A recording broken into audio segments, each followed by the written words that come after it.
How did I have 40 years of people telling me it was this and it was that? There's something else going on that is causing me to react to things that nobody else is reacting as strongly. It's like I had an engine of a rocket ship and everybody else had a hot air balloon. And I couldn't dial it back to the hot air balloon. And I thought, this is more than major depression. And so I never got the right treatment until much later, till 25 years later. I didn't get the proper treatment to get help. You're different than kind of everybody else here. You're doing this and everyone else is kind of here. So it was at that point that people kind of woke up and said, oh, we've said for 5 years this girl has depression, like maybe there's something more there. So it was actually when I was kind of on my highs or being positive that the realization of, oh, it's not just this downfall of depression, she's kind of having these waves in between where they realized there was something more at play there. I got to go home and look it up and find out what it was. We used to go to a family counseling meeting with my whole family. I have 2 brothers as well, so they came along. And about 3 minutes into the meeting, I stood up, looked at the therapist who was running the group right in the eyes and said, "You're making me feel horrible about myself. I'm leaving."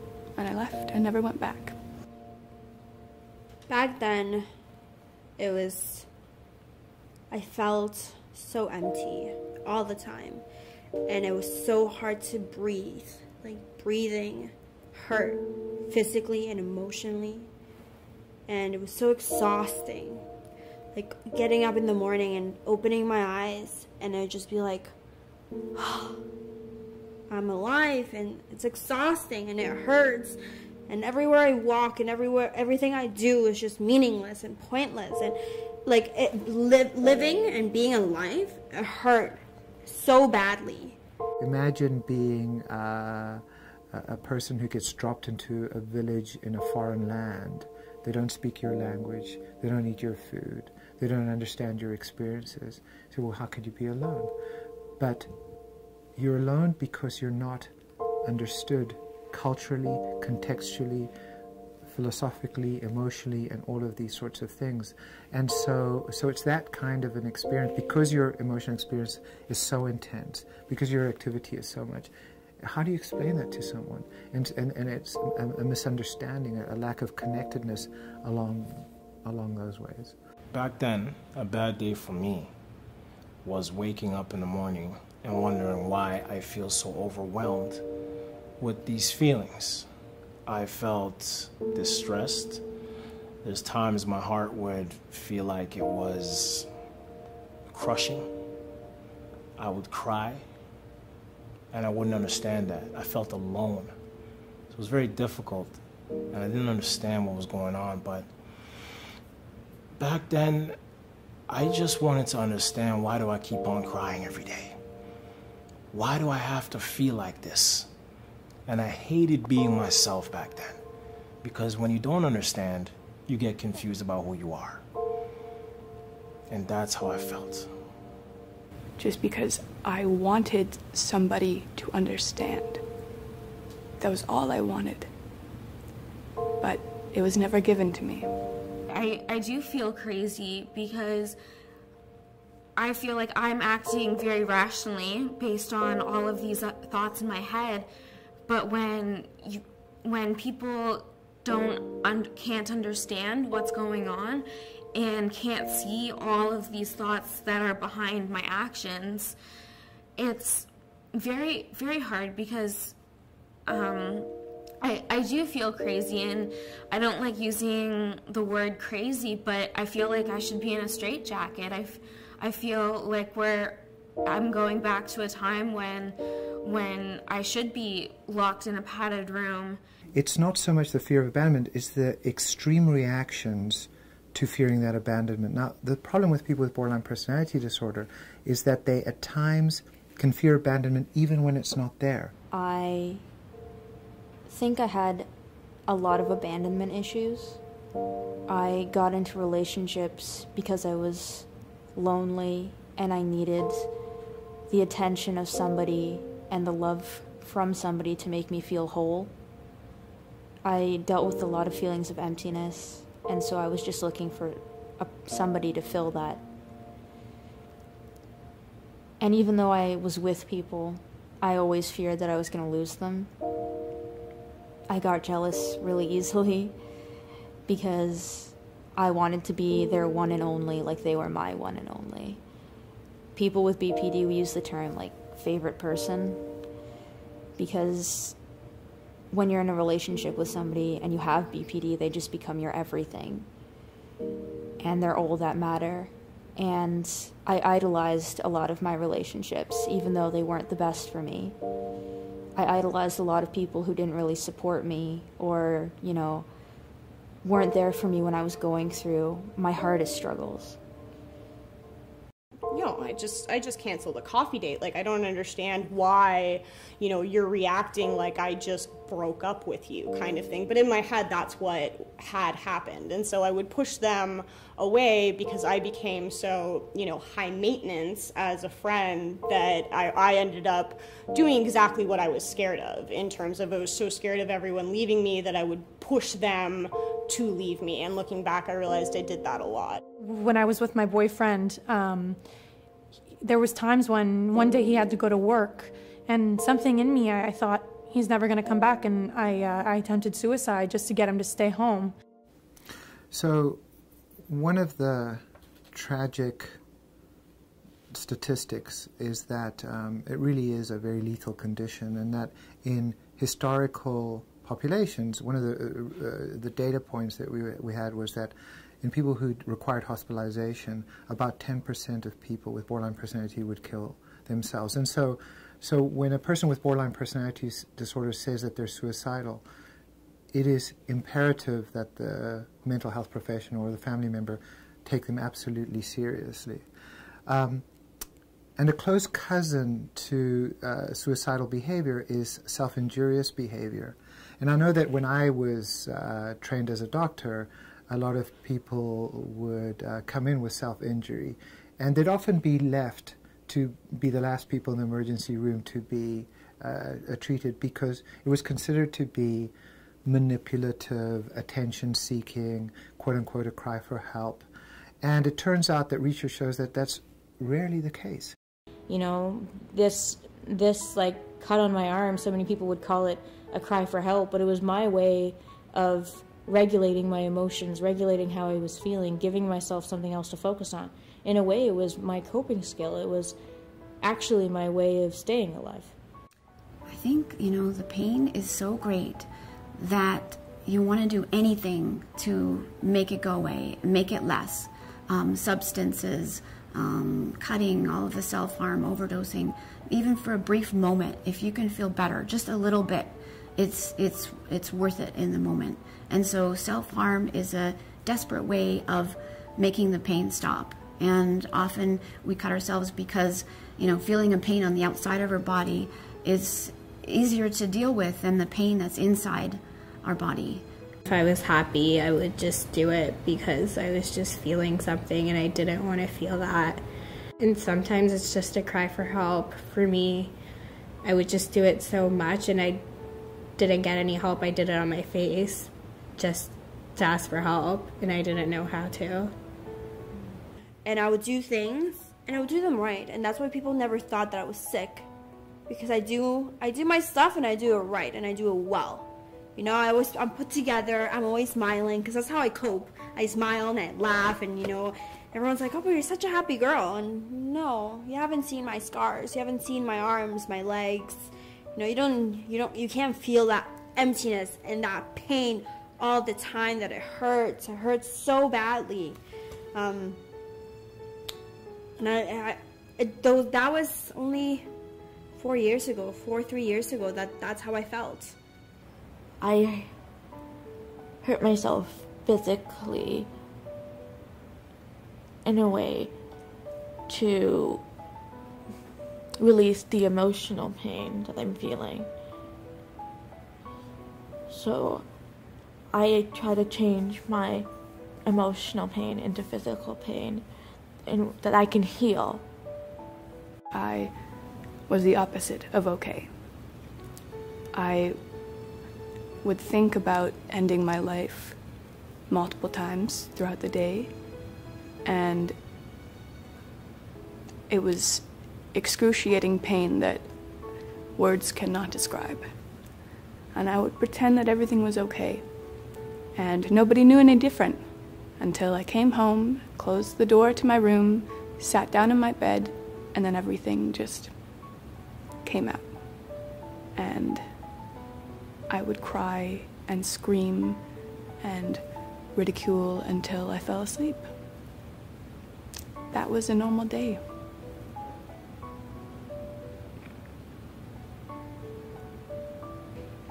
Wasn't too nice.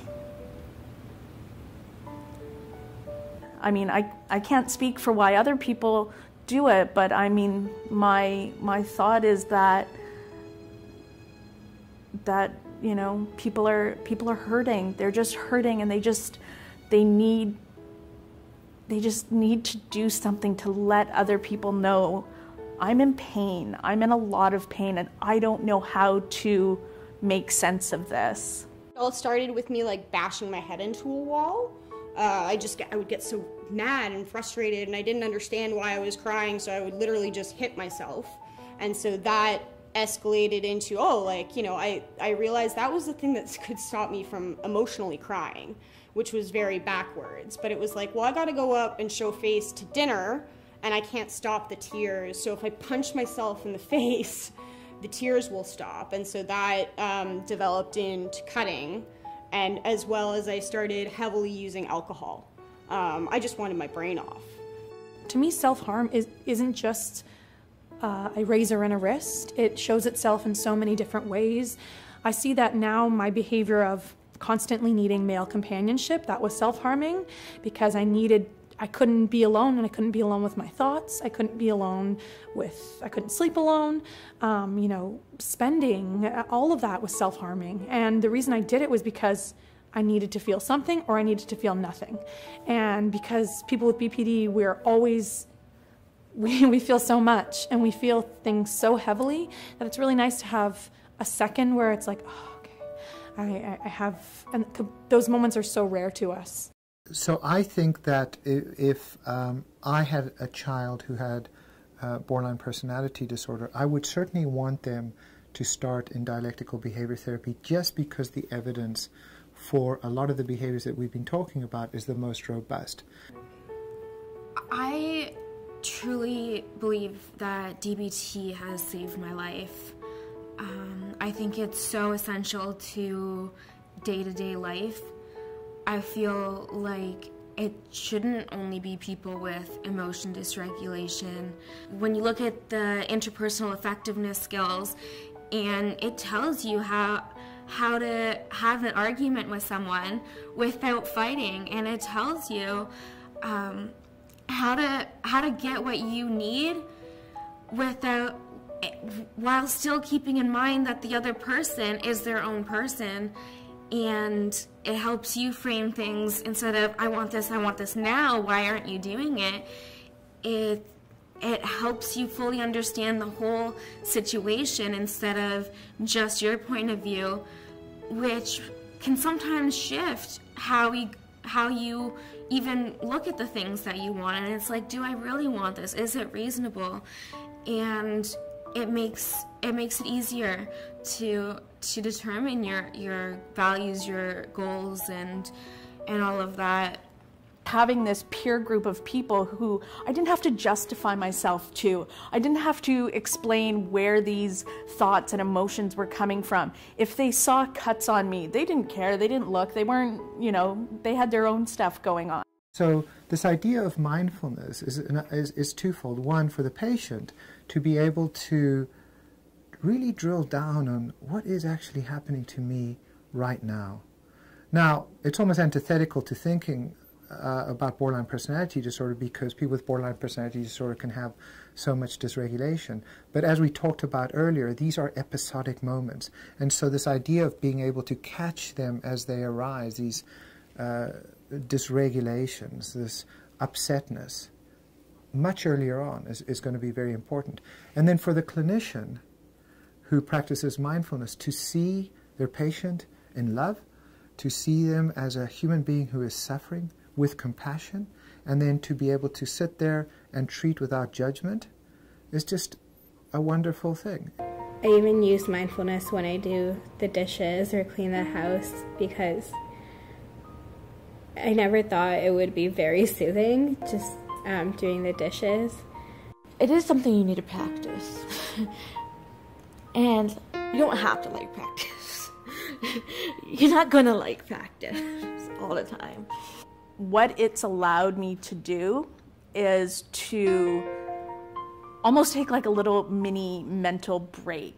If I feel kind of a strong emotion coming on, if I feel like a negative thought starting to loop, if I stop and just be now in the present, it gives me the space to not, for example, go hurt myself. It gives me the space to come down, relax, bring my emotions back to a place where they're a little bit more manageable, so I can then use the more logical side of my brain, or what they call logic side of the brain, to make decisions about how I want to go forward with this, instead of like some sort of instant reaction where, you know, all of a sudden all hell breaks loose.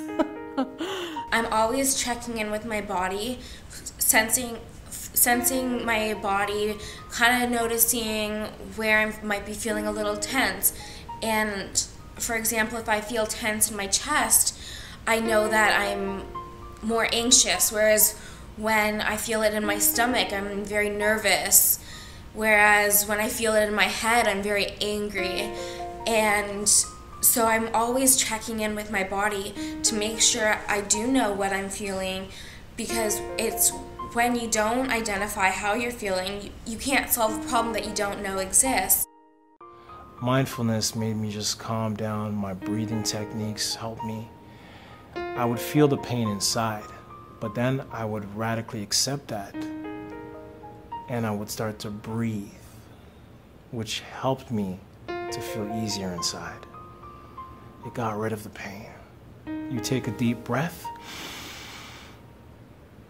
you release the breath, you sit down, you can close your eyes, and eventually that pain will go from strong to weak, and sometimes you can't even feel that pain. And when you realize what you can do, you'll do it often. And I love that. It's just understanding what you have to do with pain instead of what you knew or you thought you had to do.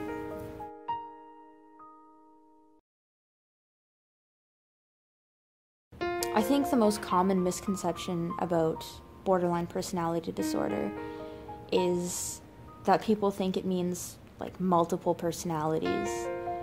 So when I tell somebody that I have this disorder, they're like, oh, so there's like more than one of you up there? And that's just really, really annoying because I hear it a lot. BPD isn't like a common thing that everybody talks about.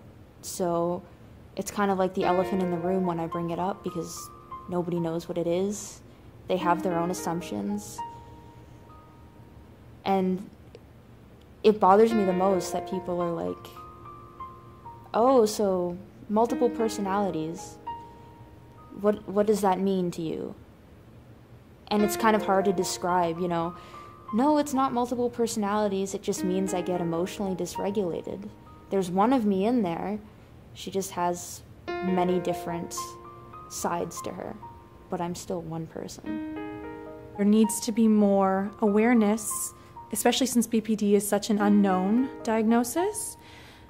You need to understand that there are certain things that we cannot handle from person to person, and that just in doing your research, having a compassionate mindset, and being open-minded, you can make a huge difference in our lives. Even at work, I've, had a good sit down with my manager, and I know some people are scared to do things like that because there's that stigma around mental health. So it's like, well, you don't want to tell your manager, you don't want to tell, but I feel like I'm comfortable with him, and I think he's a great guy, so I felt comfortable enough to explain. And now it's like, I can look at him and be like, I'm having a moment, I need to go into the back and breathe, otherwise it's going to be, and he says, yep, go breathe, you know, and I can kind of then calm myself before it escalates. So everyone understanding it makes a world of difference. You're reading this material over and over again, and you're seeing these portrayals in the media of who these borderline women are, these man-eaters, and I just didn't know who I was anymore. It was like Sam was gone. So the self-stigma, I think with any kind of mental illness is huge. But with borderline, I've had doctors refuse to treat me. It was huge. And that's another barrier. It's another obstacle that you have to stop and jump over. And there's no therapy for that. These are things you have to learn how to do yourself. And they're lies. They're lies. They're just outright lies. I mean, I got married 2 months ago. I've been in a healthy relationship for 4 years. I know people with children. Like, these are all possibilities. These are all really hopeful things. So just, don't believe the hype. People always see that I have scars on my hands and I must be crazy or a psycho or this and that, and no, I'm just me. I love pandas and I love soccer and gymnastics, and I'm a regular person. I can just chill and watch movies, and I'm normal. I'm Maria, and I wish people would see that I'm not my labels. I'm not my past. I am my future, and I am going to be the greatest person that I can be for others who don't have to go through all the crap I went through. I want to build that pathway that people don't suffer like I did. People don't have to advocate for themselves when they're 12 years old and they have nobody. I consider myself blessed, certainly in working with a lot of people with borderline personality disorder, because they challenge me to bring out the very best of myself in relationship to them. I think these are these incredible people who don't even see it in themselves.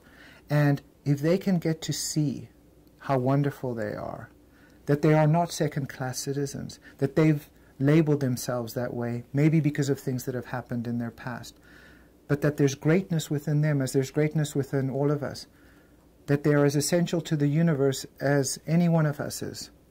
Because without them and without us, the universe is not the same universe. The universe cannot be the same universe without either one of us. And so once they can see their own essential goodness, which is within all of them, then what we see is magnificent change and magnificent contribution to society. So this is a tattoo I got for my mental health journey, and it says, I am enough, and that is revolutionary. Every time I would look down at my wrist where there used to be scars, I would be reminded of a positive message that, I am enough and that is revolutionary, that just the way that you are, you can get through whatever you're going through. If I can do it, then anybody can do it. And you just need to wake up and want help and ask for that help. Don't ask for that help, demand help. Make sure someone listens. Make sure someone hears what you're saying, because you have to be your own advocate. And as hard as that is, when you don't want to be your own advocate, it could change your life. I have been at the lowest of the low, sitting in the well, not wanting to get out. I've had a lot of odds against me, and I'm sure you do too, but I need you to understand that for all the ugly and for all the hardships, there is so much beauty. And there is so much love, and there are people, and I'm sitting in a room with them, that will make their lives out to helping you. And you could finally understand that there's going to be people in your lives that are going to love you no matter what. And when you feel that and you get to understand that, that helps you keep on going. And that allows you to open the door and to share who you really are. Not who they think you want to be, who you really are. It's just that amazing feeling, and I love that. I love it.